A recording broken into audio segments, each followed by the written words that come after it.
Placed in magnetic field, इसमें है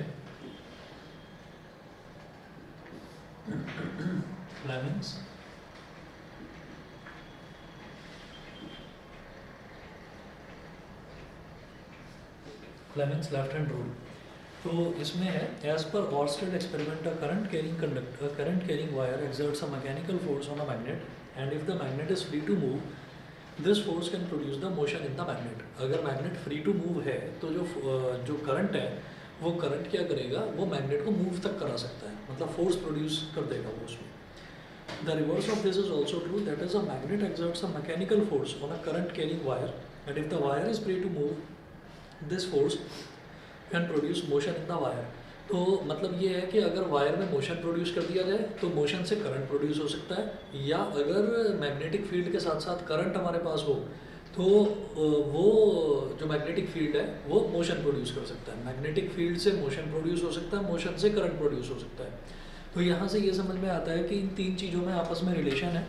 किस किस में? एक तो करंट में, एक मैग्नेटिक फील्ड में। सर मोस्टली इसमें मैग्नेटिक फील्ड की डायरेक्शन मतलब पूछी जाती है ना। इस मैग्नेटिक फील्ड की डायरेक्शन नहीं पूछी जाएगी क्योंकि मैग्नेटिक फील्ड की जो डायरेक्शन है वो हमेशा फिक्स होती है, वो नॉर्थ से साउथ होगी। तो मैग्नेटिक फील्ड की डायरेक्शन पूछी नहीं जाएगी आपसे करंट की डायरेक्शन या फिर फोर्स की डायरेक्शन पूछी जाएगी। ठीक है, okay.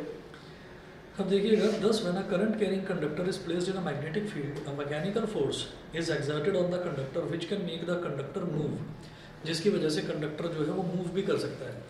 This is known as the motor principle and forms the basis of a large number of electrical devices like electric motor and moving coil galvanometer.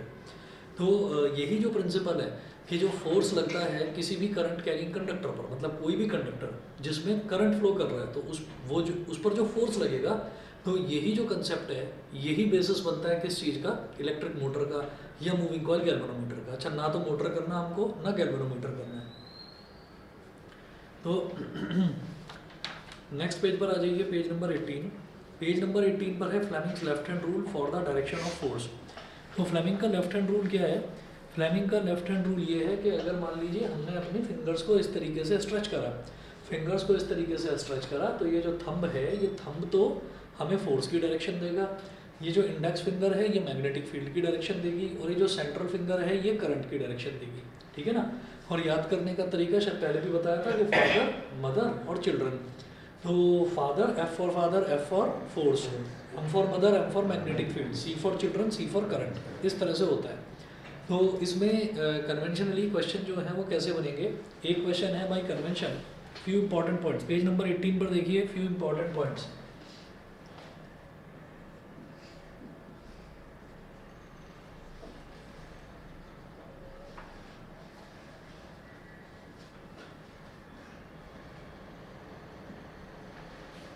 Page 18 पर जो इंपॉर्टेंट पॉइंट्स हैं, इसमें पहला जो है, पहला पॉइंट ये है कि बाई कन्वेंशन, कन्वेंशन का मतलब होता है रूल, कि रूल कुछ ऐसा है कि जिस डायरेक्शन में पॉजिटिव चार्जेस फ्लो कर रहे होंगे, हम ये मानेंगे हमारा करंट भी उसी डायरेक्शन में फ्लो कर रहा है। पॉजिटिव डायरेक्शन, पॉजिटिव चार्जेस जिस डायरेक्शन में फ्लो करेंगे, हम ये मानेंगे कि करंट भी उसी डायरेक्शन में फ्लो कर रहा है। तो पहला पॉइंट देखें, by convention the direction of flow of positive charges is taken to be the direction of flow of current.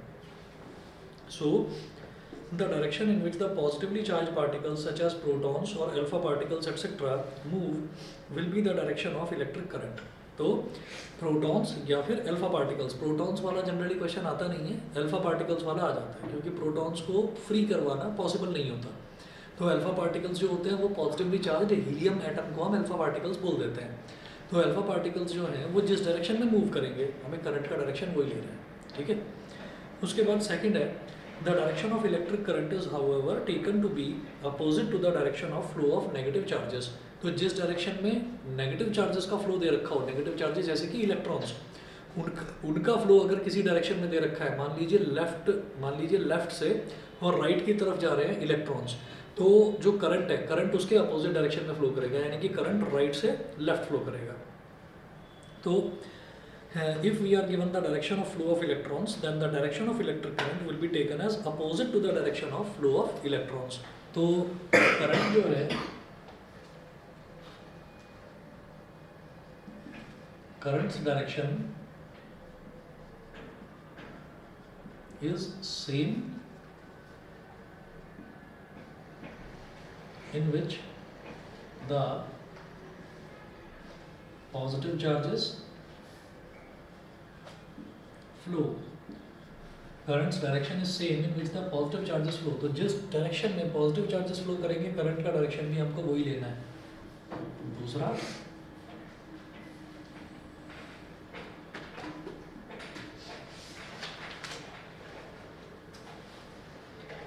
एक तो करंट का डायरेक्शन ये हो गया. दूसरा जो है currents direction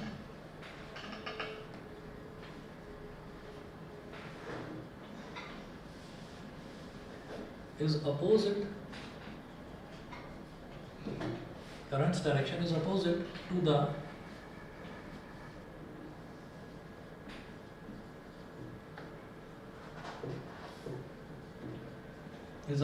the flow of electrons. Current का डायरेक्शन इलेक्ट्रॉन्स के फ्लो के अपोजिट डायरेक्शन में होता है. ये दूसरा जो पॉइंट है जो याद रखना है हमको. और तीसरा क्या है, तीसरा जो पॉइंट है उससे हमको फोर्स का पता चलता है, डायरेक्शन ऑफ फोर्स का. पेज नंबर 19 पर आ जाइए. इसमें है the direction of deflection of a current carrying conductor और a stream of positively charge particles और a stream of negatively charge particles like electrons tells us the direction of force acting on it. तो आप ये देखिएगा कि चाहे तो आपको पॉजिटिव चार्ज पार्टिकल्स का डिफ्लेक्शन दे रखा हो कि पॉजिटिव चार्ज पार्टिकल्स मान लीजिए ऐसे जा रहे हैं आगे की तरफ और वो लेफ्ट की तरफ डिफ्लेक्ट हो रहे हैं, तो आप मान लीजिए कि वही लेफ्ट का जो डायरेक्शन है वही फोर्स का डायरेक्शन है. अच्छा, मान लीजिए पॉजिटिव चार्ज पार्टिकल्स जो हैं, या नेगेटिवली मान लीजिए कि नेगेटिवली चार्ज पार्टिकल्स मान लो यहाँ से आगे की तरफ जा रहे हैं और डिफ्लेक्शन राइट की तरफ दे रखा है, तो आप फोर्स का डायरेक्शन राइट की तरफ मान लेंगे. तो हमारे को जिस डायरेक्शन में भी डिफ्लेक्शन दे रखा होगा, तो इसका मतलब ये है कि फोर्स उसी डायरेक्शन में लग रही है, तभी तो वहाँ डिफ्लेक्शन हो रहा है. तो जो डिफ्लेक्शन का डायरेक्शन है वही फोर्स का डायरेक्शन है. तो डायरेक्शन अभी बता,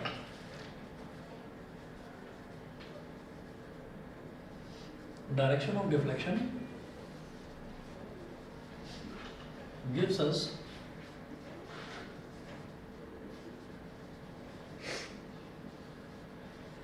the direction of force.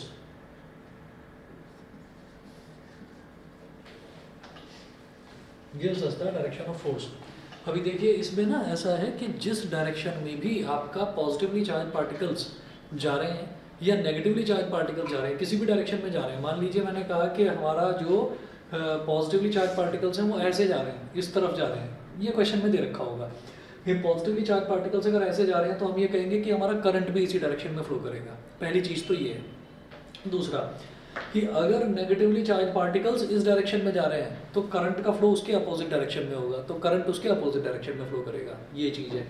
उसके बाद जो तीसरा पॉइंट है, तीसरा पॉइंट ये है कि जो हमारा फोर्स है, फोर्स का डायरेक्शन कैसे पता चलेगा कि अगर नेगेटिवली चार्ज पार्टिकल्स ऐसे जा रहे हैं और वो इस तरफ डिफ्लेक्ट हो जाते हैं लेफ्ट की तरफ, नेगेटिवली चार्ज पार्टिकल्स ऐसे जा रहे थे और जाते जाते ऐसे डिफ्लेक्ट हो जाते हैं, तो इसका मतलब क्या है कि फोर्स का डायरेक्शन इस तरफ है, तभी तो वो उधर डिफ्लेक्ट हो रहा है.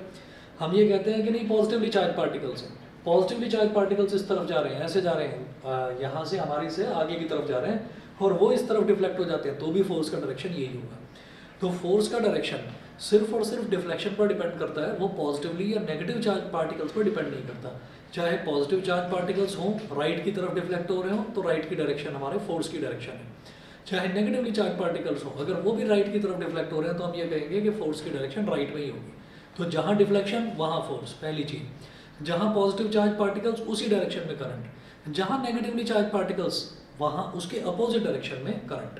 तो करंट जो है, करंट के लिए ये दो रूल याद रखने हैं कि पॉजिटिवली चार्ज पार्टिकल अगर सीधे जा रहे हैं तो करंट भी सीधा, नेगेटिवली चार्ज पार्टिकल अगर सीधे जा रहे हैं तो करंट उसका उल्टा. ये तो हो गया दो पॉइंट, पहला और दूसरा पॉइंट. और तीसरा पॉइंट ये है कि जहाँ डिफ्लेक्शन है वहीं पर फोर्स की डायरेक्शन है. क्लियर है? बता दीजिए बेटा, ऑनलाइन वाले बता दें. क्लियर है? Yes sir. ठीक है. अच्छा, इसके बाद शायद मैंने पहले भी ये दो क्वेश्चंस इसमें नोट्स में दे रखे हैं, शायद पहले भी डिस्कस करा था, एक बार फिर से देखते हैं. पेज नंबर 19 पर देखिएगा, पहला क्वेश्चन है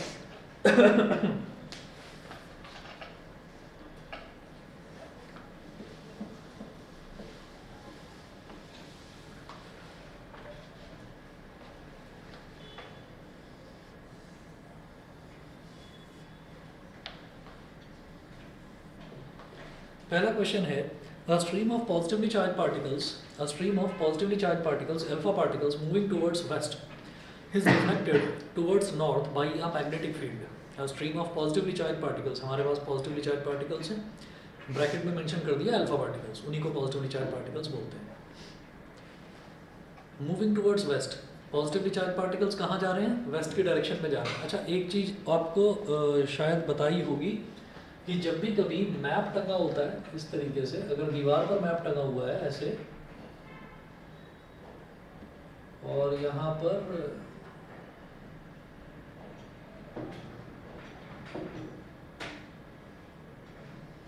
इंडिया का मैप बना हुआ है मान लीजिए, ठीक है, तो हम ये कहते हैं, अब नहीं इसको थोड़ा बड़ा बना लेते हैं, अब तो पीओके भी आने वाला है, ठीक है. तो अगर इंडिया का मैप बना हुआ है तो हम ये कहते हैं कि यहाँ पर तो नॉर्थ है, यहाँ पर साउथ है, यहाँ पर ईस्ट है और यहाँ पर वेस्ट है. तो जब वो टंगा हुआ है ना, तो इसका मतलब क्या है कि ऊपर की तरफ नॉर्थ, नीचे की तरफ साउथ, इधर ईस्ट और इधर वेस्ट. अब सोचो कि मैप को स्टडी करने के लिए दीवार पर टांग कर स्टडी नहीं करते. क्यों? क्योंकि मैप की डायरेक्शन स्टडी करने के लिए हम उसके ऊपर मैग्नेटिक कंपास रखेंगे. मैग्नेटिक कंपास जो होता है जिसमें नॉर्थ की डायरेक्शन दिखाता है वो एरो, ठीक है. तो हम क्या करेंगे, हम इसको मैप को उतार कर नीचे टेबल पर रखेंगे, और जब टेबल पर रखेंगे तो टेबल के ऊपर ही मैग्नेटिक कंपास रखेंगे. तो हमेशा याद रखिएगा कि मैप को दीवार पर टांग कर नहीं स्टडी करते, टेबल पर रख कर स्टडी करते हैं. तो टेबल पर अगर हमने उसको रख लिया तो नॉर्थ कहाँ हो गया? अंदर की तरफ, और साउथ कहाँ हो गया? बाहर की तरफ. ईस्ट और वेस्ट की डायरेक्शन में कोई चेंज नहीं रहेगा, क्योंकि आप ये देखिए इसको ऐसे हमने पकड़कर ऐसे कर दिया बस, तो ईस्ट और वेस्ट तो वहीं रहे ना जहाँ थे पहले. तो ईस्ट और वेस्ट में चेंज नहीं होगा, नॉर्थ अंदर की तरफ और साउथ बाहर की तरफ, ये हो जाएगा. अब ध्यान दीजिएगा, क्वेश्चन में है अ stream of positively charge particles alpha particles moving towards waste. तो अल्फा पार्टिकल्स यानी कि पॉजिटिवली चार्ज पार्टिकल्स कहाँ मूव कर रहे हैं? वेस्ट की तरफ मूव कर रहे हैं. यानी कि अल्फा पार्टिकल्स कहाँ जा रहे हैं? इस डायरेक्शन में जा रहे हैं. तो इसका मतलब क्या हुआ कि हमारा करंट का डायरेक्शन ये हो गया वेस्ट की तरफ, ये हो गया करंट का डायरेक्शन, ठीक है. उसके बाद क्वेश्चन में बोल रहे हैं is deflected towards north bye a magnetic field. तो डिफ्लेक्शन कहाँ हो रहा है? नॉर्थ की तरफ हो रहा है. अब वो वेस्ट की तरफ जा रहे थे, ईस्ट की तरफ जा रहे थे, वो मेरे को मतलब नहीं, लेकिन डिफ्लेक्शन कहाँ हो रहा है? नॉर्थ की तरफ. यानी कि डिफ्लेक्शन है अंदर की तरफ, जहाँ डिफ्लेक्शन वहाँ फोर्स. तो इसका मतलब डिफ्लेक्शन अंदर की तरफ है, तो अंदर की तरफ वाले को टेढ़ी लाइन से रिप्रेजेंट कर देंगे, ऐसे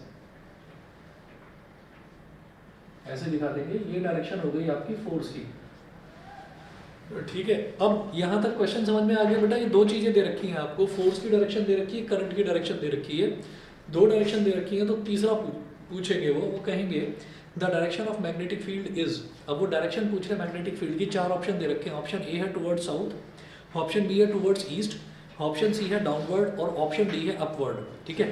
तो हम क्या करेंगे, हम ऐसे कर लेंगे अपनी फिंगर्स को इस तरह से स्ट्रेच करा. हाँ जी, करंट जो है, करंट इस डायरेक्शन में होना चाहिए ऐसे. तो करंट ऐसे, तो फिंगर स्ट्रेच करने में लेफ्ट हैंड का ही करेंगे. तो ऐसे तो करंट नीचे की तरफ दिखाई दे रहा है, मुझे करंट इस तरफ करना है ऐसे.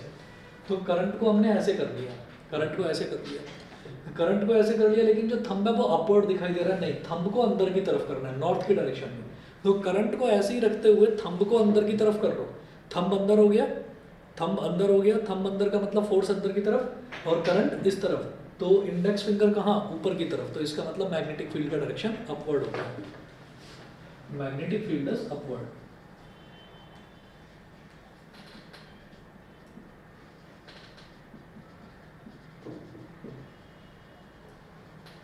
तो इसका सही ऑप्शन है option number D, upward.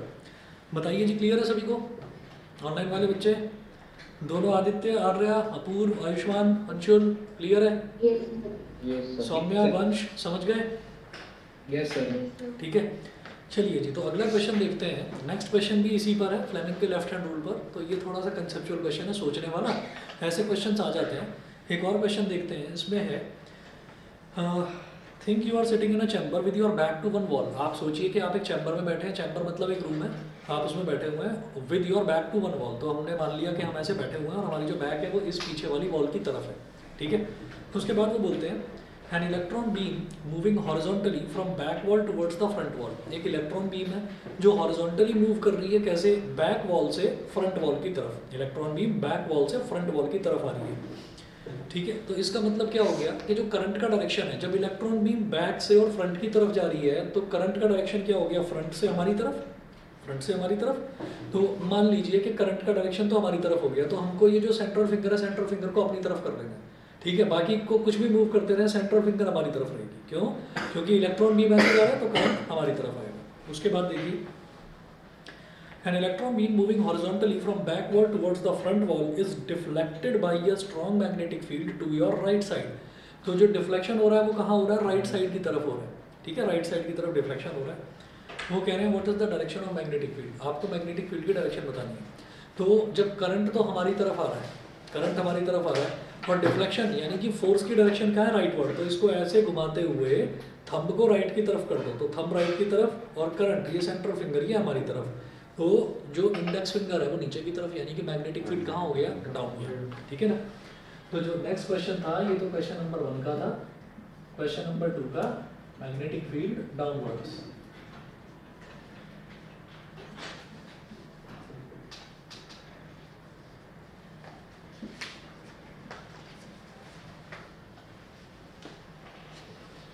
Downwards.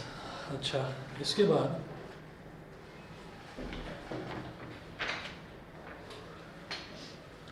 फिर जो पेज नंबर 20 है, पेज नंबर 20 है, ये आपको नहीं करना क्योंकि इसमें इलेक्ट्रिक मोटर के बारे में है। पेज नंबर 21 भी गायब कर दीजिए, 20 भी नहीं करना है, 21 भी नहीं करना है। ठीक है। अच्छा,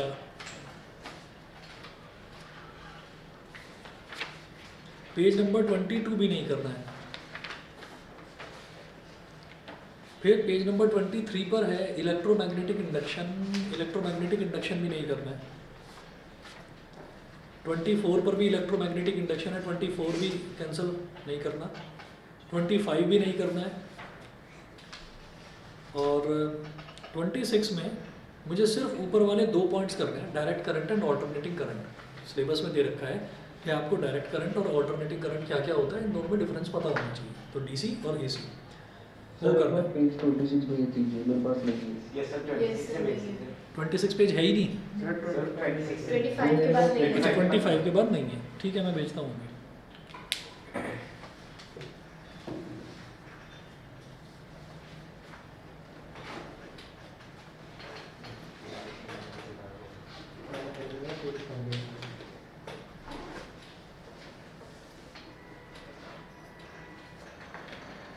सर एक बार लाइट पे ही दे दो यार।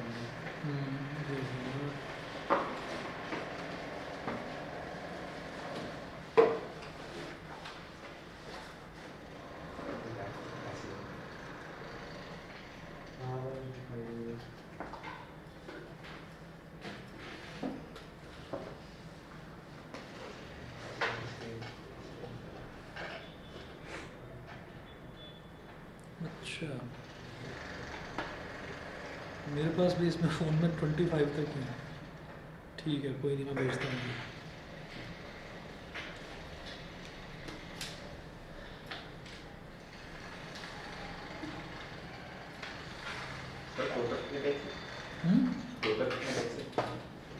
फ़ोटो खींच के भेज रहा हूँ।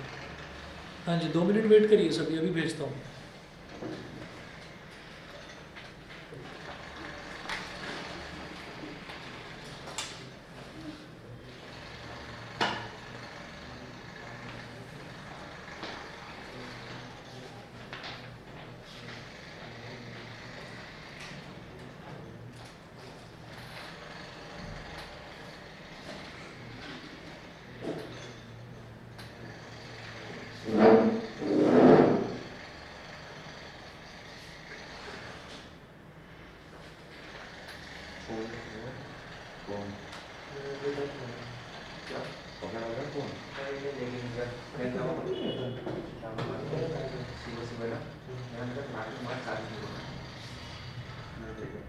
देखो पता है कल रात में फोन कितना चार्ज था,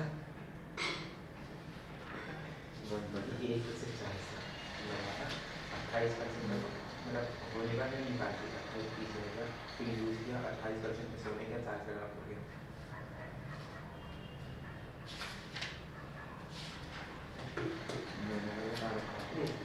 लेके तो पूछेगा तो फोटो नहीं खींची जा रही थी हमारे मैं तो मैडम के फोन से दिखा देते हमने मैम ये पेज तो दिखा की थी हमने मैम ने फोन की थी खाना खाना फोन नहीं मत खराब करे फोन का मैं तो फोन भी चला गया था वो सबके पास प्रिंसिपल कह रही जिन्होंने सुबह नहीं पकड़ाया हाँ वो मुझे का पकड़ बबी बाद में पकड़ा गया क्या करें कि मैं डांस के सामने फोन निकल के वीडियो बना लेंगे तो समझ ले लिया मैं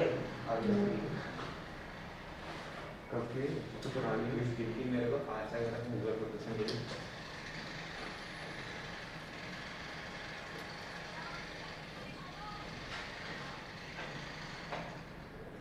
ये क्या जा रहा ये इस उसका नामकरण होते हैं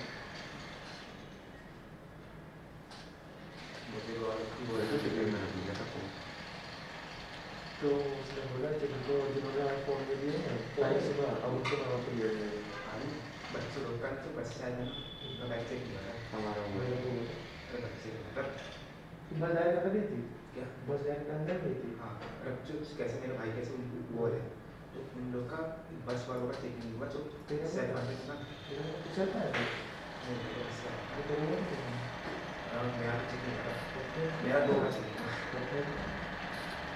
मेरे को तो खड़ा कर दिया मैं शक्ल देख के बोला तुम साइड हो जाता है मैं चुप जा रहा सोड़ी में बैग चेक करा लंच में चेक करा एक मिनट चेक कर साथ से उसी टाइम में मैंने बोला आज तो बच्चे टिफिन में बैग से पकड़ वो फोन छुपा के ला रहा है मैंने तुरंत बैग पैक किया टाउन निकल गया तो लंच में तो ले जूते बना लिया था पैंट तो डाल तो चेक हो रहा था ना मेरा तो यहाँ तक हो गया तो चेक करता हूँ मैंने कहा इसके पीछे कहाँ जा रहे हो मैंने बोल दिया था कहाँ जा रहे हो मैंने मना कर दिया मेरे दोस्तों के पीछे वाले प्रोग्राम रख के बच गया मैं 2 मास्टर चेक कर ले एक की कौन सा उस मास्टर का नाम नहीं पता एक मास्टर का नाम नहीं पता और बैठने का है हाँ नाम और एक तो नासिक है कौन है भाई छुट्टी टाइम बाड़ी की वजह निकाल दिया हमारा कुछ ट्रॉली था हमारे में बाड़ी की वजह और मेरा फोन सर के हाथ में और वो बोले पकड़ा हाँ हमने ये बोला था ये वाले बढ़िया पढ़ाती बढ़िया अभी तो लाइसेंस में बनोगी तो सही बनी है पहली बार में करो तो सही नहीं लगा शादी बोलती मेरा बेटा शादी की सिखाएंगे लोग तो छूटते नहीं घर पे फोन करती वो नहीं बात करती एक बच्चे से सीधा घर पे फोन लगाते पर आता नहीं चीज़ बात नहीं अपने फोन में सामने रख लेती है CCTV फुटेज रख लेगी जो कर रहा है वो कर हाँ उन्हें लड़ाई करी उसने फोटो वो वीडियो बना के रखी फोन मैं तो क्या है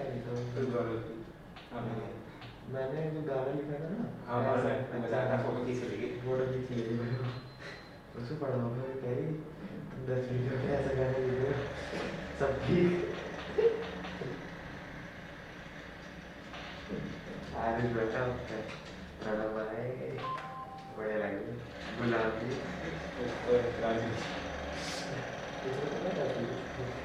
ये से भाई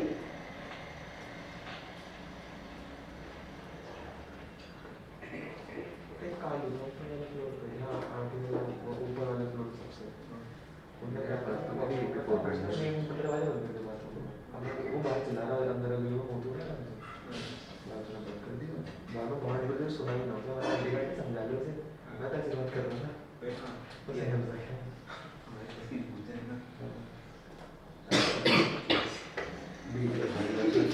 असाइनमेंट भी पकाया हमारे में असाइनमेंट नहीं थी हमारे में वही प्रोग्राम वगैरह गाना हाँ वही बात है इतना पकाया ना हमारी पूरी क्लास पूरी वॉशरूम में हमारे में ऑप्शन तो नहीं हुई अबे तुम्हारा स्कूल तो सही है हमारा बड़ा है ना स्कूल तुम्हारे स्कूल में बहुत फायदा है तो तेरे स्कूल में सीक्रेट दरवाजा है जैसे गोविंद तो बड़ा फ्लोर पर निकलता है हाँ और एक अंदर से प्रिंसिपल वाले से पीछे से खुलता है भाई गोविंद अगर सही होता ना मैं फर्स्ट सेकंड वही तो पढ़ूंगा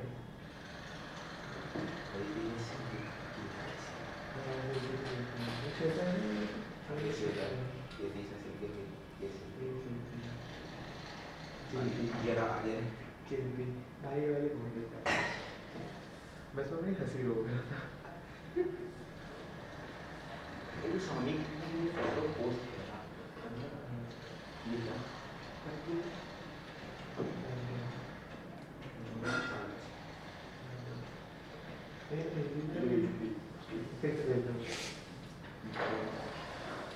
मेरे फोन में सेव है ये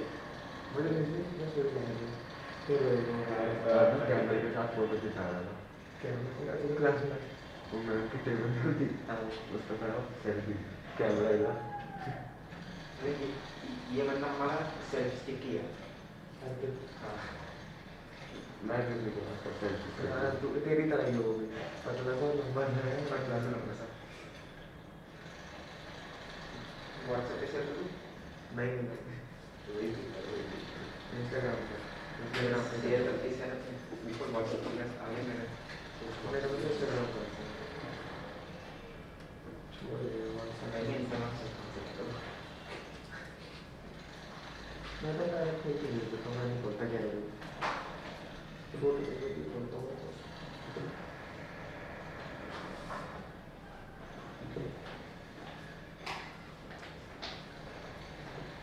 ये आदित्य और यही करो। मिल गए भाई?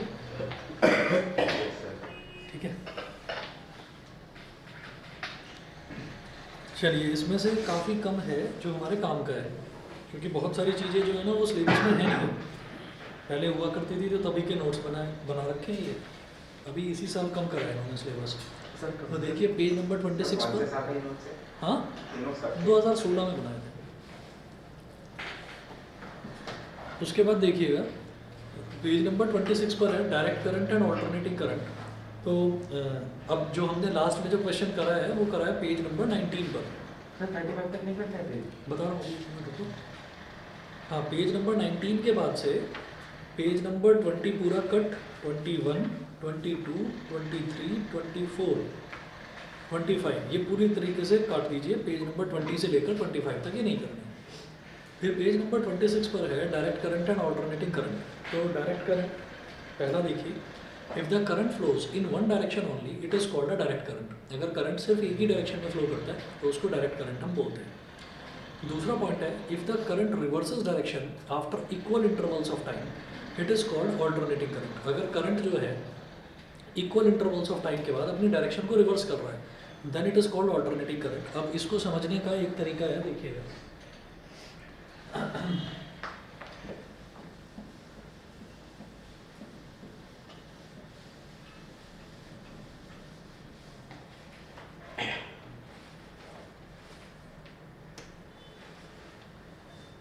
जब भी कभी हम बात करते हैं करंट की तो करंट जो है वो टाइम के रिस्पेक्ट में हम करंट का एक ग्राफ बनाते हैं।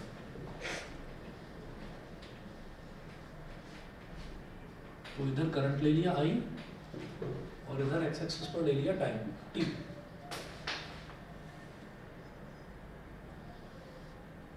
अगेन वाई एक्सिस पर ले लिया करंट आई और इधर ले लिया टाइम टी। ये हो गया।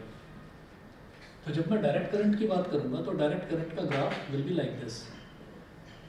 ये ऐसा ग्राफ होगा डायरेक्ट करंट का। तो डायरेक्ट करंट का ग्राफ क्या होगा, ये होगा टाइम एक्सिस के पैरेलल, मतलब एक्स एक्सिस के पैरेलल। अच्छा, ये पैरेलल होने का मतलब क्या है कि आप टाइम जो है बार बार चेंज करते जा रहे हैं लेकिन करंट की डायरेक्शन चेंज नहीं हो रही है। आप कहेंगे कि भाई ये 0 सेकंड था, फिर ये 1 सेकंड, फिर ये 2 सेकंड, फिर ये 3 सेकंड, फिर 4 सेकंड। तो हर टाइम पर आप देखेंगे करंट इतना, इस टाइम पर भी करंट इतना, इस टाइम पर भी करंट इतना, इस टाइम पर भी करंट इतना। अब हो सकता है करंट की वैल्यू थोड़ी बहुत ऊपर नीचे हो जाए, ठीक है, लेकिन करंट का डायरेक्शन चेंज नहीं होगा। मतलब करंट इस तरफ को जाता हुआ आपको दिखाई देगा। आपको ऐसा लगेगा कि करंट की वैल्यू ना फिक्स है। अच्छा, करंट दिखाई कहाँ पर देगा, करंट ऐसे दिखाई देगा कि भाई टाइम के साथ साथ करंट की वैल्यू ये है, मतलब जो वाई एक्सिस पर हमको दिखाई दे रही है वो करंट की वैल्यू है, क्योंकि वाई एक्सिस पर ही लिया है ना मैंने करंट को। अब इसी तरीके से हम एक ग्राफ बना लेते हैं ऐसे। एक ग्राफ हमने बना लिया ऐसे। इस ग्राफ को हम ऑल्टरनेटिंग करंट का, ये जो ग्राफ बना है this is called DC. DC मतलब डायरेक्ट करंट। और ये वाला जो ग्राफ बना है दिस इज एसी। एसी मतलब ऑल्टरनेटिंग करंट। तो ऑल्टरनेटिंग करंट में आप ये देखिएगा कि वो बराबर इंटरवल पर, इक्वल इंटरवल्स ऑफ टाइम में अपनी डायरेक्शन बदल रहा है। तो डायरेक्शन बदलने का मतलब क्या है, आप ये देखिएगा कि ये 0 है, फिर यहाँ पर मान लीजिए 1 सेकंड, तो 1 सेकंड तक क्या हुआ, 1 सेकंड तक ये करंट एक ही डायरेक्शन में चलता रहा। एक ही डायरेक्शन में चलने का मतलब क्या है, करंट बढ़ता रहा, करंट की वैल्यू बढ़ती रही। फिर उसके बाद क्या हुआ, उसके बाद 1 सेकंड के बाद अगला जो इंटरवल है वो है 1 से 2 सेकंड वाला, यानी कि अगले 1 सेकंड का इंटरवल। पहला 1 सेकंड यानी कि 0 सेकंड से 1 सेकंड वाला इंटरवल, अगला 1 सेकंड मतलब 1 सेकंड से 2 सेकंड वाला इंटरवल। तो इसमें क्या हो रहा है, इसमें करंट इस तरीके से ऐसे ऐसे ऐसे ऐसे ऐसे ऐसे आके कम हो रहा है, घट रहा है, यानी कि करंट कहाँ जा रहा है, नीचे की तरफ जा रहा है, करंट का डाउनफॉल हो रहा है। यहाँ पर क्या था कि करंट का अपग्रेडेशन हो रहा था, तो करंट ऊपर की तरफ जा रहा था। तो 1 सेकंड के बाद अगले 1 सेकंड में क्या हुआ, अगले 1 सेकंड में करंट गिरना शुरू हो गया। तो इसका मतलब क्या हुआ, इसका मतलब ये हुआ कि इक्वल टाइम इंटरवल में ही करंट का डायरेक्शन चेंज हो रहा है। इक्वल टाइम इंटरवल का मतलब क्या है कि 1 सेकंड में ही करंट नीचे से ऊपर तक बढ़ा और अगले 1 सेकंड में करंट ऊपर से नीचे तक गिरा। ठीक है, तो ये इसको कहते हैं हम ऑल्टरनेटिंग करंट, और यही इसकी डेफिनेशन है। If the current reverses direction after equal intervals, हाँ AC current, AC, if the current reverses direction after equal intervals of time, it is called alternating current। अगर बराबर इंटरवल ऑफ टाइम पर, बराबर time interval पर current बार बार अपना direction बदल रहा है, तो हम उसको क्या बोलेंगे, ऑल्टरनेटिंग करंट। ठीक है, अच्छा, उसके बाद हम ये कहते हैं कि ये जो अगला टॉपिक है ना, इलेक्ट्रिक जनरेटर, ये इलेक्ट्रिक जनरेटर हमको नहीं करना है, ये सिलेबस में नहीं है। तो पेज नंबर 26 पर बस ये जो ऊपर 2 डेफिनेशन लिखी हुई थी AC और DC की, ये करनी है। उसके बाद आप आ जाइए पेज नंबर 27 पर। पेज नंबर 27 पूरा काट दीजिए, नहीं करना। पेज नंबर 28, पेज नंबर 28 में हम क्या करेंगे, पेज नंबर 28 पे नीचे की तरफ इधर मेंशन कर रखा है DC जनरेटर, है ना, ये DC जनरेटर मेंशन कर रखा है। तो DC जनरेटर वाला पोर्शन जो है ये नहीं करना है, उसके ऊपर जो ये नोट लिखा हुआ है इतना, ये करना है बस। ठीक है, क्योंकि this is also about AC and DC, जो नोट लिखा हुआ है। तो इसमें देखिए नोट में, the alternating current AC produced in India has a frequency of 50 hertz. The alternating current produced in India has a frequency of 50 hertz. तो हम ये कहेंगे कि इंडिया में ऐसा कभी भी नहीं होगा कि एक स्टेट से दूसरे स्टेट में अगर हम चले जाएं तो लाइट की फ्रीक्वेंसी चेंज हो जाए, ऐसा नहीं होगा। तो इलेक्ट्रिसिटी की जो फ्रीक्वेंसी है, वो इलेक्ट्रिसिटी की फ्रीक्वेंसी पूरे कंट्री में सेम मिलेगी। तो उस फ्रीक्वेंसी का मतलब क्या है, उसका मतलब समझिए, फ्रीक्वेंसी का मतलब ये होता है कि नंबर ऑफ रिवॉल्यूशंस पर सेकंड, एक सेकंड में कितने रिवॉल्यूशंस हो रहे हैं। रिवॉल्यूशंस का मतलब ये होता है कि साइकिल, रिवॉल्यूशन कहाँ से आया, रिवॉल्यूशन, अच्छा रिवॉल्यूशन का मतलब समझ में आता है, रिवॉल्यूशन क्या होता है, हाँ रिवॉल्यूशन का कुछ और मतलब भी होता है, टायर रिवॉल्व करता है, टायर रिवॉल्व करता है, अर्थ रिवॉल्व करता है, और कुछ होता है रिवॉल्यूशन का मतलब, SST में रिवॉल्यूशन, SST में जो रिवॉल्यूशन है, मैं उसी की बात कर रहा था। वो जो रिवॉल्यूशन है, उस रिवॉल्यूशन का मतलब होता है क्रांति, क्रांति, बदलाव। तो एक क्रांति आई थी, जैसे मतलब ह्यूमैनिटी धीरे धीरे जब डेवलप हुई, तो उसमें सबसे पहला जो रिवॉल्यूशन था ना, the revolution was discovery of fire. ये फायर की डिस्कवरी हुई जब धीरे धीरे इंसान का सिविलाइजेशन की तरफ इंसान बढ़ता गया। उसने पत्थर से पत्थर को रगड़ कर देखा कि अच्छा आग लग सकती है, और आग लगने से हीट जो है वो अल्टीमेट सोर्स होता है एनर्जी का, एनर्जी प्रोड्यूस हीट से ही होती है। तो पहला तो रिवॉल्यूशन वो था। तो सेकंड जो है हाईली अप्रिशिएबल रिवॉल्यूशन, वो व्हील का था, व्हील। तो व्हील से क्या हुआ, व्हील से जो दूरियां थी ना, वो दूरियां कम हो गई। पहले आदमी जो भी काम करता था वो चलकर करता था, उसके बाद जब व्हील आया तो व्हील को लगा कर देखा बुलक कार्ट वगैरह में, बुलक कार्ट्स आ गई, रिक्शा आ गई, साइकिल आ गई, कार आ गई, तो ये सारी चीज़ें। तो ये जो व्हील है ना, व्हील क्या करता है, व्हील अपना रिवॉल्व करता है। तो वो रिवॉल्यूशन जो क्रांति आई थी, वो क्रांति व्हील की आई थी, तो इस वजह से रिवॉल्यूशन का मतलब व्हील से भी कर दिया गया। तो अब ये कहा जाता है कि अगर व्हील ने एक चक्कर अपना पूरा कंप्लीट कर लिया, तो इसका मतलब क्या है, एक रिवॉल्यूशन कंप्लीट हो गया, उसके बाद व्हील फिर से अपना एक चक्कर कंप्लीट करेगा, फिर से एक चक्कर कंप्लीट करेगा। तो व्हील, एक अकेला व्हील ही बार बार घूमता जाएगा, और जब वो बार बार घूमता जाएगा तो एक डेस्टिनेशन से दूसरी डेस्टिनेशन तक पहुंचा देगा। तो उसी रिवॉल्यूशन की जिक्र मैं यहाँ पर कर रहा हूँ। हम ये कहते हैं जब साइकिल चलती है, साइकिल का पहिया घूमता है, तो वो अपना एक रिवॉल्यूशन कंप्लीट करता है, ठीक, उसके बाद फिर अगला रिवॉल्यूशन कंप्लीट करता है। तो क्या हुआ, हमने ये कह दिया कि एक रिवॉल्यूशन कंप्लीट करने का मतलब ये एक साइकिल कंप्लीट कर ली, दूसरा रिवॉल्यूशन मतलब 2 साइकिल्स, तीसरा रिवॉल्यूशन मतलब 3 साइकिल्स। तो इसी तरीके से जो ये वेव है ना, ये जो वेव है ऑल्टरनेटिंग करंट की वेव, AC की वेव, इसने इस तरीके से अपनी एक साइकिल कंप्लीट कर ली, उसके बाद ये फिर ऐसी आएगी, उसके बाद ये फिर ऐसी आएगी, तो इसका मतलब क्या है कि इसके भी बार बार रिवॉल्यूशंस हो रहे हैं। इनको हमने रिवॉल्यूशन का नाम दे दिया, हालांकि it has nothing to do with revolution. बस ये है कि यहाँ पर साइकिल एक जैसी बार बार आ रही है। तो ये कह दिया गया कि एक सेकंड में कितनी साइकिल्स कंप्लीट हो रही हैं। तो वो जो 50 हर्ट्स है ना, ये 50 हर्ट्स इंडिया में फ्रीक्वेंसी होती है। उसका मतलब ये है कि एक सेकंड में 50 हर्ट्स यानी कि 50 साइकिल कंप्लीट हो रही है। अभी 50 साइकिल कंप्लीट होने का मतलब ये है कि ये जो पॉजिटिव साइकिल है ना, पॉजिटिव साइकिल यानी कि करंट पॉजिटिव में है। सर इसमें ये हो सकता है कि ऐसे मतलब 0 से कैसे मीटर गया तो इसमें 2 सेकंड लिया और वही 2 से 6 तक चले जाए। वो फिर एसी नहीं होगा, वो फिर एसी नहीं होगा, क्योंकि एसी की डेफिनेशन ही है। देखिए एसी की डेफिनेशन पेज नंबर 26 पर है। उसमें ये if the current reverses direction after equal intervals of time, समझ गए? Equal intervals. तो शुरुआत में 0 से 1 सेकंड मतलब 1 सेकंड है, फिर 1 से 2 सेकंड यानी कि अगला 1 सेकंड है। ऐसा नहीं हो सकता फिर उसके बाद 2 से 6 सेकंड पर वो नीचे तक गिरे। तो उसको नीचे अगर गिरना है यहाँ पर तो वो 2 से 3 सेकंड मतलब ये 3 सेकंड ही होगा, 1 सेकंड का टाइम होगा। इंटरवल इक्वल इंटरवल होनी चाहिए।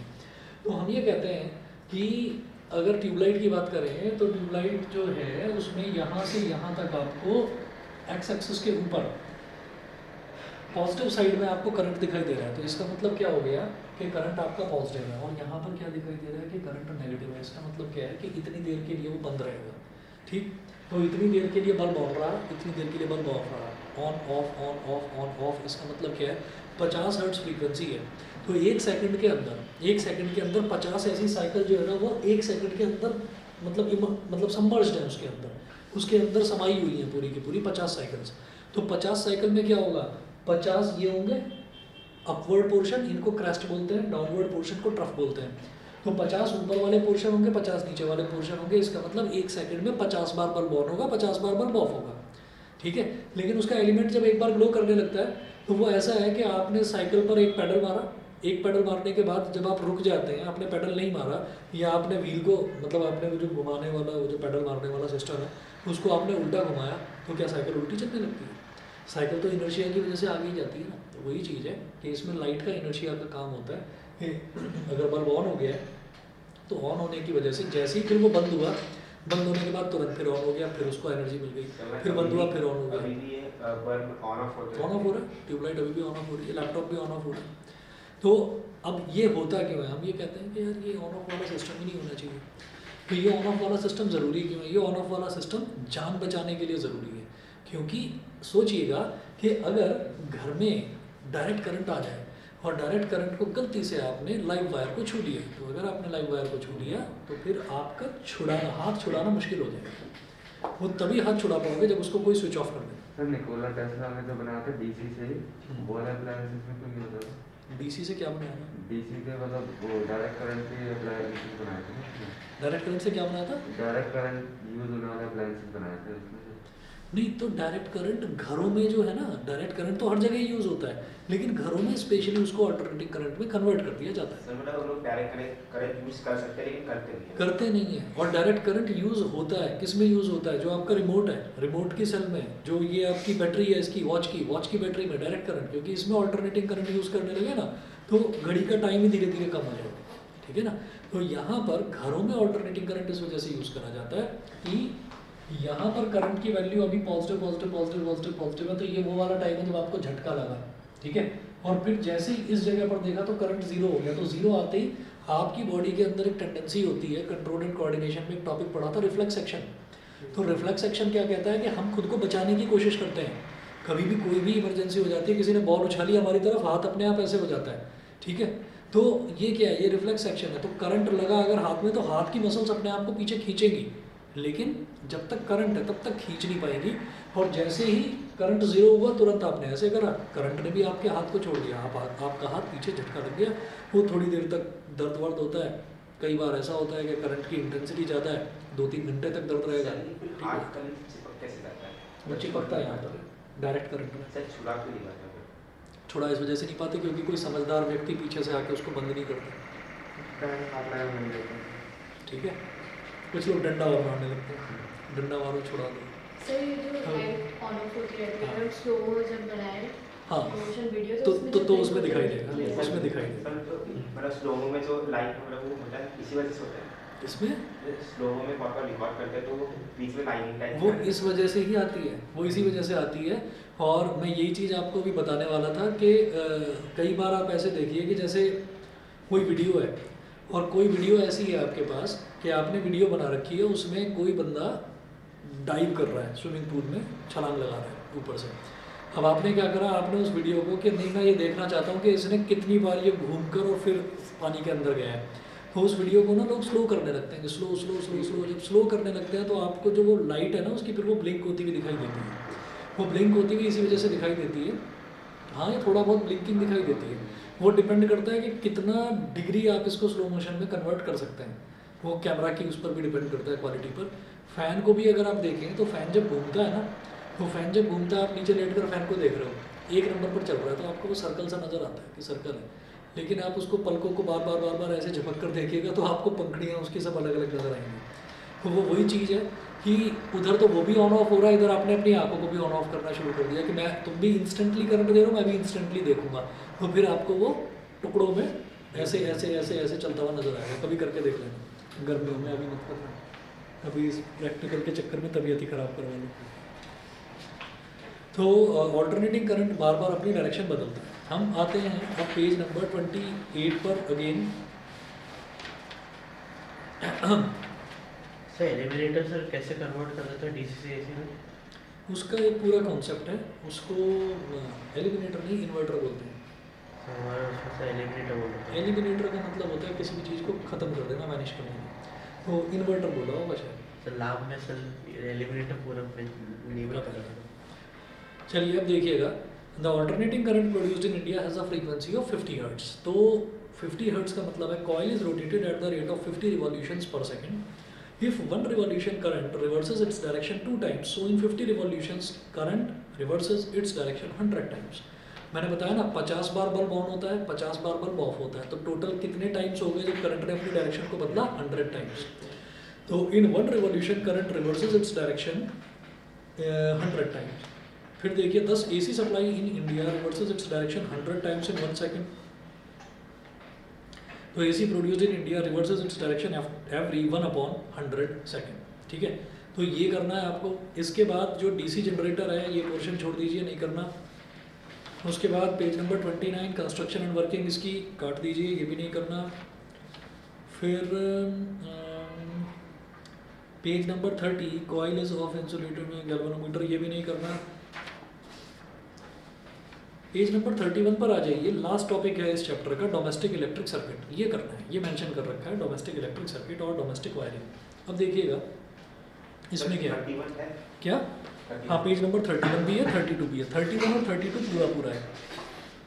ठीक है, तो डोमेस्टिक इलेक्ट्रिक सर्किट्स में है, from the electric pole situated in our street 2 insulated wires L and N come to our house.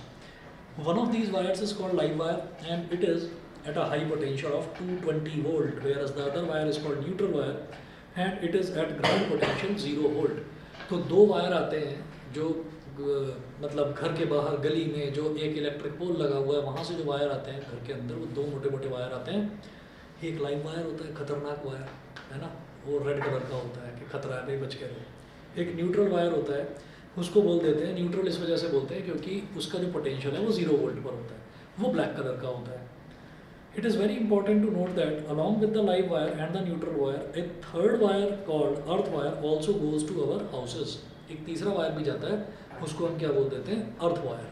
तो आप ये देखिएगा कि जैसे कोई भी आप चार्जर देखते हैं ना, किसी मतलब इलेक्ट्रॉनिक डिवाइस का चार्जर अगर देखेंगे तो जिसमें ज़्यादा करंट लगने का या ज़्यादा झटका लगने का चांस नहीं होता, उसमें तो आप देखेंगे 2 पिन टॉप होगा। 2 पिन टॉप समझते हैं, जैसे मोबाइल फ़ोन का चार्जर है तो 2 वो पिन निकली रहेंगी, ठीक है, वो जो सिलेंड्रिकल पिन्स होती हैं 2 पिन निकली रहती हैं।